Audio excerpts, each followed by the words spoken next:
Sophia adjusted her glasses, the classroom's fluorescent lights buzzing, as she handed back graded essays to her seventh graders. It was a chilly November morning in Pineview, Washington, a logging town nestled among evergreens, where the air smelled of pine and damp earth. She'd been teaching English at Pineview Middle School for a year, the only Latina on staff, her accent a soft trace of her childhood in Yakima. But today, the weight of Principal Wheeler's email lingered. "We've had some parent concerns about your teaching style. Let's meet after school." She knew what concerns meant. It wasn't her lessons. Her students' test scores were above average, her classroom a haven of books and debate. It was her. Her brown skin, her last name Ramirez, her existence in a town where most faces were white, and the ones that weren't were expected to stay quiet. She'd felt it from the start. The parents who hesitated at conferences, the colleagues who forgot to invite her to staff lunches, the whispers in the grocery store about diversity hires. "Sophia!" a voice snapped, pulling her from her thoughts. It was Mrs. Kendall, the history teacher, poking her head into the classroom. "You left your coffee mug in the lounge again. Try to keep track of your things, okay?" Her smile was tight, her tone clipped, the kind that carried a warning. Sophia nodded, forcing a smile. "Thanks, Ellen, I'll grab it." She hadn't left the mug, she'd washed it and put it away. But Kendall had a habit of finding Sophia's mistakes, small jabs that added up. Last week, it was a misplaced lesson plan. The month before, a forgotten meeting invite. Sophia knew it wasn't forgetfulness. It was a message, one she couldn't prove. The bell rang and her students filed out, their chatter a brief reprieve. Sophia gathered her papers, her mind on the meeting with Wheeler. She'd prepared a folder, student work, test data, parent emails praising her, but it felt like armor that wouldn't hold. As she locked her classroom, she caught a glimpse of her reflection in the window. 29, hair pulled back, eyes tired but defiant.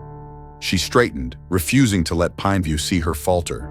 The staff lounge was empty when she retrieved her mug, but a note was taped to it. "Clean up after yourself." No signature, just Sharpie on a post-it, the words a slap.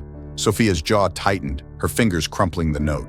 She'd cleaned the lounge yesterday, scrubbing counters the others left sticky. She tossed the note in the trash, her heart pounding, and headed to Wheeler's office, the mug heavy in her hand. Principal Wheeler's office was a shrine to Pineview's pride.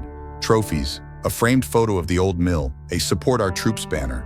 He sat behind his desk, balding and bespectacled, his smile practiced. "Sophia, thanks for coming," he said, gesturing to a chair. "We've had some feedback from parents. They're worried your lessons are too focused on certain perspectives. You know, diversity, social justice. It's making some kids uncomfortable." Sophia's stomach twisted, but her voice stayed steady. "My lessons follow the curriculum, Mr. Wheeler. We read The Giver, discuss theme, write essays. I include diverse authors, same as the state standards. Can you share specific complaints?" Wheeler shifted, his smile fading. "It's not about specifics. Parents feel you're pushing an agenda. Mrs. Larson, for one, her son said you spent a whole class on immigration. Made him feel like he's wrong for being American." Sophia's grip tightened on her folder. "We discussed a poem by Sandra Cisneros. It's in the textbook. I asked the kids to connect it to their lives." "That's not an agenda, that's teaching." Wheeler sighed, rubbing his temples. "I hear you, Sophia, but Pineview's a traditional town. Folks want their kids learning the classics, not feeling singled out. Tone it down, all right? And maybe work on connecting with parents. You're still new." New. The word stung, a year after she'd started. Sophia nodded, her throat tight, and left the office, the folder unopened. She knew tone it down meant erase herself, her heritage, her voice, the parts of her that Pineview couldn't stomach. As she walked to her car, the note from the mug echoed in her mind. "Clean up after yourself." It wasn't about the lounge. It was about her presence, a mess they wanted gone. At home, Sophia's apartment was a small refuge, a one-bedroom above a bakery, the air sweet with fresh bread. Her fiancé, Mateo, was in the kitchen chopping onions for dinner, his nurse's scrubs swapped for a t-shirt. He glanced up as she dropped her bag, his brow furrowing. "Rough day, mi amor?" he asked, his accent thicker than hers, a reminder of his childhood in Oaxaca. Sophia sank onto the couch, kicking off her shoes. "Wheeler's on me about parent concerns. Says I'm too focused on diversity. And someone left a note on my mug telling me to clean up. It's Kendall or someone like her. They're trying to push me out."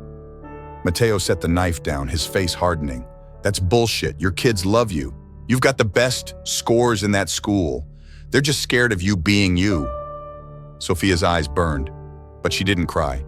It's not just the school, it's this town. The stares at the store, the way the neighbors look at us like we're trespassing. I thought it'd get better, but it's worse. Mateo sat beside her, his hand warm on hers. We could leave, Sophia. Seattle's got schools, hospitals. We don't have to stay in this shithole. She shook her head, her voice firm. I'm not running. These kids need me. Kids like Javier, Maria, the ones who feel invisible. If I leave, Pineview wins. Mateo sighed, his thumb tracing her knuckles. I get it, but you're killing yourself for a town that doesn't want you. Think about it, okay? Sophia nodded, but the thought of leaving felt like betrayal, not just of her students, but of herself. She'd fought to get here through college, certification, years of proving she belonged. Pineview wouldn't take that from her. That evening, the neighborhood added its own jab. Sophia was walking to the bakery downstairs for a coffee when she noticed her mailbox, tucked by the building's entrance. A flyer was taped to it, hand-scrawled, "Go back to Mexico." The words hit like a fist, her breath catching. She was born in Washington, her parents too, but Pineview didn't care. She tore the flyer down, her hands shaking, and glanced around, half expecting to see the culprit. The street was quiet, but the evergreens loomed, their shadows heavy with judgment. She didn't tell Mateo, not wanting to see the worry in his eyes. Instead, she stuffed the flyer in her pocket, the paper crinkling as she climbed the stairs. At home, she checked the locks, her routine now a reflex, and sat at the kitchen table, the flyer's words burning, "Go back to Mexico." Pineview was drawing a line, and Sophia was on the wrong side. Sophia's classroom was a sanctuary, its walls lined with student poems and book posters, but Monday morning felt like a battlefield. The flyer from her mailbox, "Go back to Mexico," was still crumpled in her coat pocket, a secret she hadn't shared with Mateo. She'd tossed and turned all weekend, the words looping in her mind, but she refused to let Pineview see her break. She stood at her desk, reviewing her lesson on Esperanza Rising, a novel about a Mexican girl's journey, chosen deliberately to challenge Principal Wheeler's tone-it-down directive. Her 7th graders filed in, their chatter a mix of weekend gossip and complaints about math homework. Sophia's eyes lingered on Maria, a quiet Latina student whose essays brimmed with insight but who rarely spoke in class. Maria's dad was a farm worker like Sophia's had been, and she saw herself in the girl's hesitant smile. Today, Sophia planned a discussion on identity, hoping to draw Maria out, but the weight of Wheeler's warning made every word feel like a risk. The lesson was interrupted mid-morning when Mrs. Larson, a parent who'd complained to Wheeler, stormed into the classroom, her face flushed. She was tall, her blonde hair pulled tight, her purse clutched like a weapon. "Missy Ramirez," she said, her voice loud enough to silence the students, "I need to talk to you now." Sophia's heart raced, but she kept her voice calm. "Mrs. Larson, I'm in the middle of a lesson. Can we schedule a meeting after school?" "No," Larson snapped, stepping closer. "My son Ethan came home upset Friday. Said you're teaching him to be ashamed of being American. All this immigration stuff, it's not what we signed up for." The students froze, their eyes darting between Sophia and Larson. Maria shrank in her seat, her hands gripping her book. Sophia took a breath, her voice steady. "We're reading Esperanza Rising, part of the curriculum. It's about resilience, not shame. I'd be happy to discuss it privately." "Don't give me that," Larson cut in, her voice rising. "You're pushing your agenda on our kids. Ethan doesn't need to hear about Mexico or whatever. He needs to learn real literature, not this diversity nonsense." The word Mexico stung, a deliberate echo of the flyer. Sophia's hands clenched, but she held Larson's gaze. "This is a state-approved novel, Mrs. Larson. It teaches empathy, which all students need. If you have concerns, we can talk with Mr. Wheeler." Larson's lips curled, her voice dropping to a hiss. "Oh, we will. You don't belong here, Miss Ramirez. Parents are talking, and we're not happy." She turned and left, her heels clicking down the hall, leaving a stunned silence in her wake. Sophia exhaled, her hands trembling as she faced the class. "All right, everyone, open your books to chapter 5. Let's keep going." Her voice was steady, but her mind was reeling. The students obeyed, but their whispers carried, Ethan smirking, Maria staring at her desk. Principal Wheeler's office was a shrine to Pineview's pride. Trophies, a framed photo of the old mill, a Support Our Troops banner. He sat behind his desk, balding and bespectacled, his smile practiced. She pulled out her phone, tempted to call Mateo, but stopped when Maria knocked on the door, her eyes downcast. "Miss Ramirez, can I talk to you?" she asked, her voice barely audible. "Of course, Maria," Sophia said, setting her sandwich aside. "What's up?" Maria fidgeted, clutching her backpack. "What Mrs. Larson said, it's like what some kids say to me, that I'm not American because my dad's from Mexico. I liked Esperanza Rising. It made me feel seen, but now I'm scared to talk in class." Sophia's throat tightened, her own pain mirrored in Maria's words. She leaned forward, her voice gentle. "You're as American as anyone, Maria, and your voice matters. Don't let them make you feel small. I'm here, okay? We'll keep reading and you can share when you're ready." Maria nodded, a small smile breaking through, and left for recess. Sophia sat back, her resolve hardening. Maria's trust was a lifeline, a reminder of why she stayed. But Larson's words, "You don't belong here," echoed the flyer. The note on her mug, Kendall's jabs. Pineview wasn't just rejecting her, it was rejecting her students, and that cut deeper. After school, Sophia met with Wheeler, her folder of evidence, lesson plans, student work, ready. He listened as she recounted Larson's outburst, his face unreadable. "I'll talk to her," he said finally. "But Sophia, you need to be careful. Parents like Larson have sway here. Stick to the classics, keep it neutral. We don't need more complaints." Sophia's jaw tightened, her voice firm. "Neutral means erasing kids like Maria. I'm teaching the curriculum, Mr. Wheeler. If parents have a problem, they can meet with us together. I'm not changing who I am." Wheeler's eyes narrowed, but he nodded. "Fine, but watch your step. This isn't Yakima. Pineview's got its own way." She left the office, her heart pounding but her head high. She'd stood her ground, but the victory felt fragile, like a crack in Pineview's armor that could close any moment. That evening, the neighborhood struck again. Sophia was walking home from the bakery, a coffee in hand, when she noticed her apartment building's front door. A new flyer was taped to it, identical to the first. "Go back to Mexico," scrawled in the same angry hand. But this time it was worse, a crude drawing of a border wall beneath the words, jagged and hateful. Sophia's breath caught, her coffee slipping from her hand, the cup splitting on the pavement. She tore the flyer down, her hands shaking, and scanned the street. A neighbor, Mr. Callahan, was watering his lawn across the way, his eyes flicking to her but offering no greeting. She stuffed the flyer in her bag, her pulse racing, and hurried upstairs, the door's lock a cold comfort. Mateo was at the hospital working a night shift, so the apartment was quiet, the bakery's hum below a faint pulse. Sophia sat at the kitchen table, the two flyers side by side, their words a chorus. "Go back to Mexico." She thought of calling the police, but Pineview's cops were tight with Wheeler, with Larson's husband, a local councilman. They'd call it a prank, dismiss it like they dismissed the graffiti on the town's only taqueria last spring. She texted Mateo instead, her fingers hesitant. Another flyer, same as before but worse. His reply came fast. "I'm coming home, we're not ignoring this." Sophia's eyes burned, gratitude mixing with fear. She didn't want Mateo to worry, but she couldn't face this alone. When he arrived, his face was a storm, his voice low. "This isn't just kids, Sophia. This is hate. We need to report it, get a camera, something, or we leave. I'm not letting them hurt you."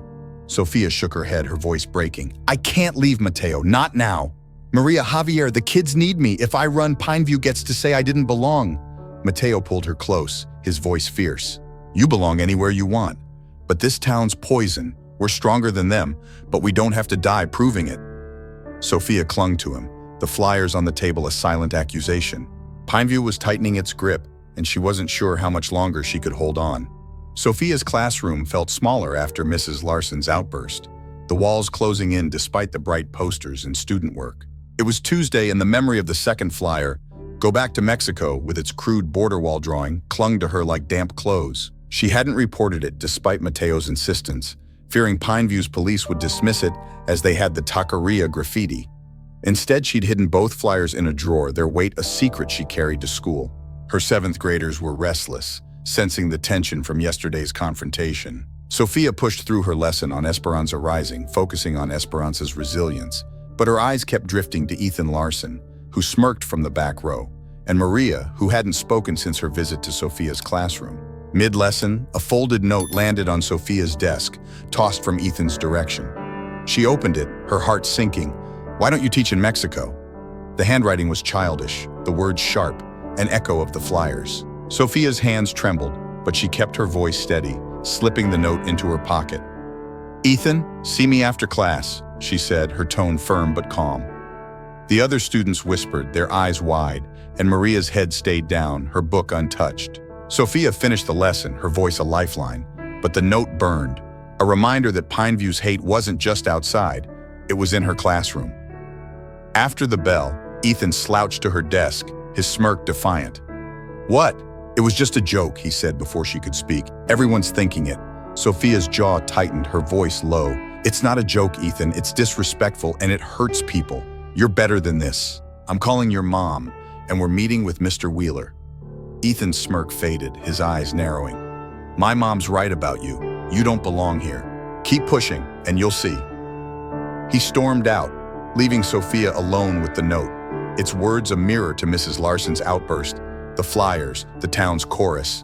"You don't belong." She reported the incident to Wheeler, her folder of evidence now including the note. He sighed, his face weary. "Kids do stupid things, Sophia. I'll talk to Ethan and his mom, but don't escalate this. Parents are already on edge after yesterday." "On edge?" Sophia's voice rose, her frustration spilling over. "Ethan's targeting me because of who I am. This isn't kids being kids, it's hate, and you're letting it slide. What about Maria? The other kids who feel unsafe because of this?" Wheeler's eyes hardened, his voice cold. "I said I'll handle it, but you're not helping by making waves. Stick to the curriculum and maybe we won't have these problems." Sophia left the office, her heart pounding, the folder heavy in her hands. Wheeler's words were a wall, Pineview's resistance in human form. She thought of Maria, her trust fragile, and knew she couldn't back down. Not for herself, not for her students. At lunch, Sophia stayed in her classroom, avoiding the staff lounge where Kendall's jabs waited.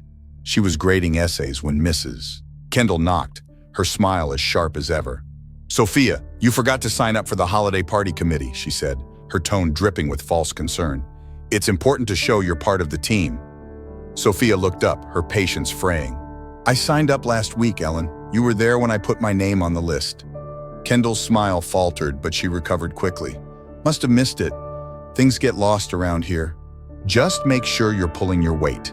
She left, her words a jab, another mistake to add to Sophia's list. Sophia's hands shook as she returned to her essays, Maria's at the top. It was a reflection on Esperanza Rising, her writing vivid with stories of her dad's life as a farm worker. At the end, she'd added a note. "Thank you, Miss Ramirez. You make me feel like I can be myself." Sophia's eyes burned, Maria's words a balm against Pineview's venom. She slipped the essay into her folder, a reminder of why she fought. That afternoon, the neighborhood escalated its hostility. Sophia was walking home, her bag heavy with books, when she noticed Mr. Callahan, the neighbor who'd watched her tear down the flyer. He was on his porch, a Pineview Pride sign in his yard, and his eyes followed her, cold and unyielding. As she passed, he called out, his voice loud enough for others to hear. "You need to keep your trash cans in line, Miss Ramirez. Makes the street look bad." Sophia stopped, her pulse quickening. Her cans were neatly stored, same as always. "They're in line, Mr. Callahan," she said, keeping her tone polite. "Maybe you're thinking of someone else." His lips curled, his voice low. "Don't get smart. This is a nice neighborhood, and we like it that way. You understand?" Sophia's hands clenched, the flyer's words flashing in her mind. "I understand," she said, her voice steady. "But I'm not the problem here." She walked away, his stare burning into her back, the street's silence a chorus of agreement. At home, she found a new note slipped under her door, the same scrawled handwriting. "Last chance to leave." No drawing this time, just the words, stark and final.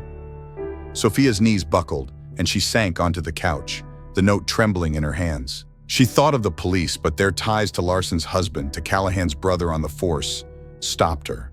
She thought of Mateo, but he was at the hospital, and she didn't want to burden him again. She called her sister Carla in Yakima, her voice breaking as she told her about the flyers, the note, Larson's outburst. "It's like they want me gone, Carla," she said. "But I can't leave, not yet." Carla's voice was fierce. "You don't owe them anything, Sophia. You're a damn good teacher. If Pineview can't see that, screw them. Come back to Yakima, or go to Seattle.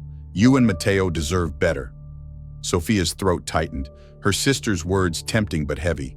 "I know," she said, "but Maria, Javier, the kids need me. If I run, what does that tell them?" Carla sighed, her voice softening. "It tells them you're human, You can't save everyone, Sophia. Save yourself first. Sophia hung up, the note still in her hand, the apartment's quiet pressing in. She thought of Maria's essay, Mateo's plea, the flyer's relentless message. She wasn't ready to leave, but Pineview was testing her limits, and she wasn't sure how much more she could take. That evening, Mateo came home early, his face grim as he saw the note on the table. "Another one?" he said, his voice low. "Sophia, this is a threat. We're not ignoring it anymore. I'm installing a camera tomorrow and we're reporting this. I don't care if the cops are useless. We're making a record." Sophia nodded, her eyes on the note. "Okay," she said, her voice hollow. "But reporting won't stop them. Callahan, Larson, whoever's doing this, they're Pineview. They protect their own." Mateo knelt beside her, his hands warm on hers. "Then we fight smarter. We document everything. Flyers, notes, Larson's crap. We build a case or we leave, Sophia. I'm with you either way, but I'm not watching you break." Sophia leaned into him, her resolve flickering. She wanted to fight. For Maria, for herself, but the notes were a weight. Pineview's hate a tide pulling her under. She thought of her students, her classroom, the life she'd built. Leaving felt like surrender, but staying felt like drowning, and the choice was tearing her apart. Sophia's classroom was a battlefield Wednesday morning, the air thick with the aftermath of Ethan's note. She'd barely slept. The words, "Why don't you teach in Mexico?" blending with the flyer's threats in her nightmares. Mateo had installed a small security camera above their apartment door before his hospital shift, its blinking red light a faint reassurance. But Sophia knew Pineview's hate wouldn't be caught so easily. She stood at her desk preparing for her 7th graders, her folder of evidence, lesson plans, Maria's essay, Ethan's note, ready for another meeting with Principal Wheeler. The students sensed the tension, their usual chatter subdued. Maria sat in the front, her eyes on her book, while Ethan slouched in the back, his smirk replaced by a sullen glare. Sophia began her lesson on Esperanza Rising, focusing on Esperanza's courage, but her voice felt fragile, each word a defiance against the town's pressure. Halfway through, a knock interrupted. Mrs. Kendall, her smile sharp as ever. "Sophia, Wheeler needs you in his office, now." Sophia's stomach dropped, but she nodded, assigning a reading task and following Kendall to the principal's office. Wheeler sat behind his desk, Mrs. Larson beside him, her face a mask of indignation. Ethan was there too, his arms crossed, his mother's hand on his shoulder. Sophia's folder felt heavy, a shield she wasn't sure would hold. "Miss Ramirez," Wheeler began, his voice clipped. "Mrs. Larson's upset about your handling of Ethan's note. She says you're singling him out, making him feel targeted for his opinions." Sophia's jaw tightened, her voice steady. "Ethan's note wasn't an opinion, it was harassment. It targeted me for my heritage, same as his mother's comments yesterday. I'm not singling him out. I'm holding him accountable." Larson's face reddened, her voice sharp. "You're twisting this." Ethan was expressing frustration. Every parent saying the same thing. "You're pushing your culture on our kids, and when they push back, you cry victim. We want a real teacher, not some activist." The word activist was a slap, laced with the same venom as the flyers. Sophia's hands clenched, but she kept her gaze on Wheeler. "I teach the curriculum, Mr. Wheeler. Esperanza Rising is state approved. Ethan's note crossed a line, and if you don't address it, you're telling every student it's okay to harass their teacher." Wheeler rubbed his temples, his voice weary. "Enough. Ethan, you're getting a day's suspension for the note. Miss Ramirez, you'll stick to the lesson plan, no more deviations. Mrs. Larson, I'll handle parent concerns. Let's move on." Sophia's chest tightened, the suspension a token gesture. "A day?" she said, her voice rising. "This isn't just a note, it's part of a pattern. Parents, students, even staff, they're targeting me because I'm Latina. You're letting it happen." Larson stood, her voice a hiss. "You're the problem, Miss Ramirez. Keep this up and you won't be here long." She stormed out, Ethan trailing, his smirk returning as he passed Sophia. Wheeler's face hardened. "Sophia, I warned you. Tone it down or you're risking your job. I'm putting a formal note in your file for escalating this. Go back to class." Sophia left the office, her vision blurring, the folder useless in her hands. Wheeler's note was a warning shot, Pineview's way of boxing her in. She thought of Maria, her essay's quiet strength, and felt a surge of guilt. She was fighting for her students, but the cost was mounting, and she wasn't sure she could protect them or herself. At lunch, Sophia stayed in her classroom, her sandwich untouched. Maria stopped by again, her voice hesitant. "Miss Ramirez, I heard about Ethan. Are you okay? I... I'm sorry I didn't say anything in class. Sophia forced a smile, her heart aching. I'm okay, Maria, and you don't need to be sorry. You're doing great just by being you. Keep writing, all right? Maria nodded, but her eyes were worried, and Sophia knew the girl saw more than she let on. As Maria left, Sophia pulled out her phone, scrolling through Pineview's local X group. The posts were uglier now. New teachers causing trouble, time to clean house, laced with slurs and calls to keep Pineview pure. One mentioned her by name, a parent claiming she was indoctrinating kids. Sophia's hands shook, the flyer's words echoing, last chance to leave. She texted Mateo, her fingers unsteady. Wheeler's siding with Larson. Ethan suspended for a day, but I'm on thin ice. X posts are worse. His reply was immediate. I'm coming home after my shift. We're figuring this out. Stay strong, mi amor.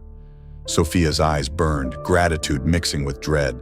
Mateo's support was her anchor, but Pineview's tide was rising, and she felt it pulling her under. That afternoon, the neighborhood delivered a new blow. Sophia was walking home, her bag heavy with ungraded essays, when she saw Mr. Callahan again, this time with another neighbor, Mrs. Porter, a retired librarian with a Pineview Pride sticker on her car. They were on Callahan's porch, their voices low but carrying as Sophia passed. She's stirring up trouble at the school, Callahan said, his eyes on Sophia. Larson's right. Doesn't belong here. We don't need her kind teaching our kids. Mrs. Porter nodded, her voice sharp. I heard she's pushing that Mexican book. No wonder Ethan acted out. Someone needs to do something. Sophia's steps slowed, her heart pounding. She turned, her voice calm but firm. I'm right here, Mr. Callahan, Mrs. Porter. If you've got a problem, say it to my face. Callahan's face reddened, but he didn't back down. You're the problem, Miss Ramirez. This is our town, and we don't like outsiders coming in, changing things. You'd be smart to leave. Mrs. Porter's lips pursed, her voice cold. Think about your future, dear. Pineview's not the place for you. Sophia's hands clenched, the flyer's threats flashing in her mind. I was born in Washington, she said, her voice steady. This is my home, same as yours. I'm not going anywhere. Callahan's eyes narrowed, his voice low. We'll see about that. He turned back to his porch, Mrs. Porter following, their dismissal a silent threat. Sophia walked away, her pulse racing, the streets quiet a mockery. At her apartment, she checked the camera feed on her phone, hoping for evidence, but it showed nothing, just the empty stairwell, the bakery's neon sign flickering below. She locked the door, her routine a reflex, and sank onto the couch, the flyers and Ethan's note in her mind, a chorus of rejection. That evening, Mateo came home, his face grim as he saw her expression. What happened? He asked, dropping his bag. Sophia told him about Wheeler's meeting, Ethan's suspension, the ex-post, Callahan's confrontation. She didn't mention the neighbor's words, someone needs to do something. But they weighed heavy, a premonition. Mateo's jaw tightened, his voice fierce. This is bullshit, Sophia. They're ganging up on you. Wheeler, Larson, the neighbors. We're reporting the flyers tonight, and I'm calling my cousin in Seattle. He knows a lawyer. We're not letting them run you out. Sophia's throat tightened, her voice breaking. Reporting won't stop them, Mateo. Pineview protects its own. Larson's husband, Callahan's brother, they're untouchable. And if I fight, they'll fire me. But if I leave, what does that tell Maria, Javier? Mateo knelt beside her, his hands warm on hers. You've already given those kids more than Pineview ever will. You're not failing them by leaving. You're showing them you're worth more than this hate. We can fight from somewhere else, Sophia. Somewhere that sees you. Sophia's eyes burned, her resolve wavering. She thought of Maria's essay, the classroom sanctuary, the life she'd built. But the flyers, the notes, Callahan's threat, they were a noose, tightening with every step. She leaned into Mateo, her voice a whisper. I don't know what to do. I'm so tired. He held her, his voice soft but firm. We'll figure it out together, but we're not letting them win. Sophia clung to him, the apartment's quiet, a fragile shield. Pineview was a storm, its hate relentless, and she wasn't sure if she could outlast it or if she should even try. Sophia's resolve was fraying, the weight of Pineview's hate a stone she carried daily. It was Thursday, and the third flyer, last chance to leave, sat in her drawer alongside the others, their words a constant hum beneath her thoughts. Mateo's camera hadn't caught anything, the perpetrator too careful, and reporting the flyers to Pineview's police had been as futile as she'd feared. The officer, Callahan's brother, had taken her statement with a bored expression, calling it likely kids and promising to look into it. Sophia knew better. Pineview protected its own, and she wasn't one of them. At school, the fallout from Ethan's note lingered. His one-day suspension was over, and he returned with a bolder smirk, his friends whispering in the halls. Maria stayed quiet, her essays still brilliant, but her voice absent. And Sophia felt a pang of guilt. She'd promised to protect her students, but Pineview was punishing them too. Principal Wheeler's formal note in her file loomed, a threat to her job, and Mrs. Kendall's jabs grew sharper, her oversights now daily. A missing gradebook, a forgotten email about a staff meeting.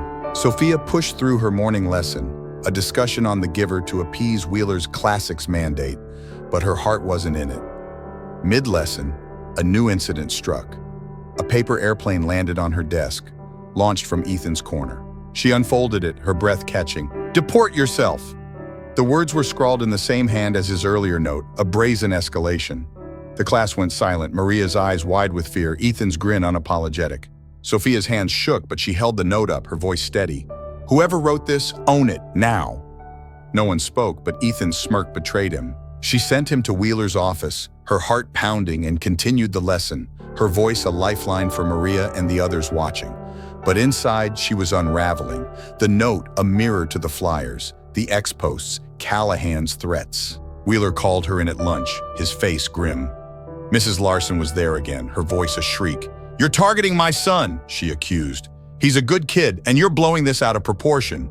We're pulling him from your class, and I'm taking this to the school board." Sophia's voice was calm but fierce. "Ethan's note is harassment, Mrs. Larson. It's not a prank, it's hate, and it's hurting other students. If you take this to the board, I'll be there with evidence. His notes, your comments, the ex-posts. I'm not the problem here." Wheeler raised a hand, his voice sharp. "That's enough, Sophia. Ethan's getting 3 days suspension and he's out of your class, but I'm warning you, one more incident and you're on leave. You're pushing too hard." Sophia's chest tightened, the threat clear. Conform or be fired. She left the office, her folder heavier, the hallway's fluorescent lights blurring through unshed tears. She thought of Maria, her trust a fragile thread, and knew she couldn't stay silent. Not for herself, not for her students. That afternoon, Sophia found an ally in an unexpected place. Mr. Torres, the school's janitor and a second-generation Mexican-American, stopped by her classroom, his face kind but serious. "Heard about Ethan," he said, his voice low. "I've seen it before, Sophia. They did the same to my daughter when she taught here. I found something in the trash, another note, like the one on your mug. It's Kendall's writing. I kept it if you need it." Sophia's breath caught, gratitude flooding her. "Thank you, Mr. Torres. That means more than you know." She took the note, its words, "Keep your stuff out of our lounge," a small but vital piece of evidence. Torres's support was a spark, a reminder that Pineview wasn't entirely against her. She added the note to her folder, her resolve hardening. She'd been fighting alone, but Torres's gesture, Maria's essay, Mateo's fierce love, they were her strength. She texted Mateo, "Torres found proof against Kendall. I'm building a case, not giving up yet." His reply was swift. "That's my girl. We're in this together." That evening, the neighborhood struck its hardest blow. Sophia was grading papers when a crash echoed outside, followed by Mateo's shout. She rushed to the window, her heart racing, and saw him in the parking lot, his face furious. Her car's windshield was shattered, a brick on the hood, a note taped to it. "Leave or else." The handwriting matched the flyers, the threat no longer veiled. Sophia ran downstairs, her pulse deafening. Mateo was already on the phone with the police, his voice sharp. "This is vandalism, a hate crime. Get someone here now." He hung up, pulling Sophia close, his hands trembling. "Camera caught it," he said. "Blurry, but it's a figure. Looks like Callahan's son. Maybe 16. We've got something now." Sophia's knees weakened, the brick's weight a symbol of Pineview's hate. The police arrived, the same officer as before, his skepticism clear. "Kids do this stuff," he said, taking photos. "Hard to prove intent. We'll talk to Callahan's boy, but don't expect much." Sophia's voice shook, her anger spilling over. "This isn't kids, it's targeted. 3 flyers, notes at school, now this. I'm not letting it go." She handed him copies of the flyers, her evidence a shield. The officer's face stayed blank, but he took them, muttering about following up. Back upstairs, Sophia sank onto the couch, the note, "Leave or else," on the table. Mateo knelt beside her, his voice fierce. "We've got the camera footage, the flyers, Torres's note. We're taking this to a lawyer, Sophia. My cousin's contact in Seattle's ready. We can fight this, here or somewhere else. But we're not staying quiet. Sophia's eyes burned, her voice a whisper. I wanted to stay, Mateo, for Maria, for the kids, but this... She gestured at the note, the shattered windshield in her mind. It's too much. Mateo's hands cupped her face, his voice soft. You fought harder than anyone could. You gave those kids a voice. Maria, Javier, all of them. Leaving isn't losing, it's choosing you. Sophia nodded, tears falling. She thought of Maria's essay, Torres's kindness, her own defiance in Wheeler's office. She'd given Pineview everything, but it wasn't her home. Not anymore. Seattle, she said finally, her voice steady. We'll fight from there. For the kids, for us. The next week, Sophia submitted her resignation, effective at the semester's end. She met with Maria privately, giving her a journal and a promise to stay in touch. You're strong, Maria, she said. Keep writing, keep being you, I'm not far. Maria hugged her, her eyes wet but hopeful, and Sophia knew she'd made a mark, even if Pineview couldn't see it. She and Mateo filed a formal complaint with the school district, attaching Torres's note, the flyers, and the camera footage.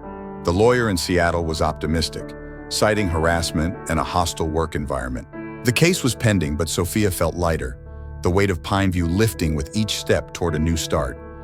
They moved to Seattle in January, Sophia landing a job at a diverse middle school, Mateo at a hospital with colleagues who welcomed him.